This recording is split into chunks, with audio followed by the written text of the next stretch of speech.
अस्सलाम दोस्तों, मैं थोड़ा मेज़बान मोहम्मद मुशर्रफ ते तुसी देख रहे हो जानी एनिमल टीवी।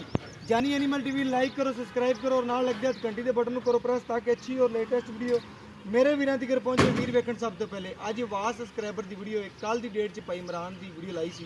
बड़े प्यारे सब्सक्राइबर भाईजान हड़प्पे तो आए हैं। अस्सलाम वालेकुम भाईजान, की हाल चाल है भाईजान? आप जानवर आन के तसली करके चवाई करके वेखे जी। बिल्कुल जी, बहुत अच्छा जो वीडियो दसिया जी मूँह च जोरदार तुम सारिया गल्लां कीतियां ने बिल्कुल उवें बिल्कुल जी, बिल्कुल आदि चवाई की छण पास किए ने जी, बिल्कुल उत्ते आन के वेखे जी। बिल्कुल इवें गल जी। मेरे वीरां भरावां नूं की मैसेज देना चाहते जो ਜਿਹੜੇ जानी एनिमल टीवी नाल प्यार करते हैं कि साडा काम किहो जिहा काम करते पे, किवें गलबात सारी? मैं जी हड़प्पा तो आया जी। मुशर्रफ साहब का काम बहुत अच्छा है। जो गल्लां इन्होंने दसिया दो दाल दुध जिन्हें दसिया 18 लीटर उन्ना ही मैं चवाई की है। इन्हों का काम बहुत अच्छा है। तो इन्होंने सब्सक्राइब भी करो, इन्होंने चैनल में फॉलो भी करो। बहुत जी अच्छा बिल्कुल हो गया जी।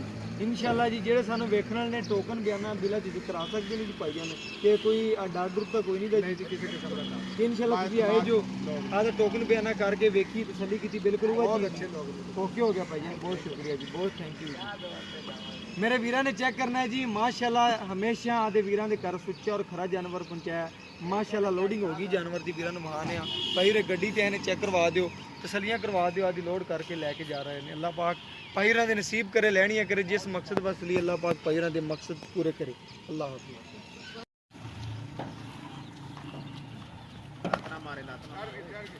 चलो जी, उसका इन्हू घोट के बन ला।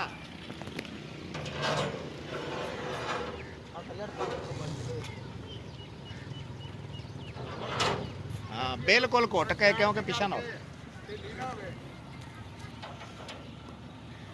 थोड़ी भी ना बनी, अबू जावे तो कोई टेंशन नहीं बनती।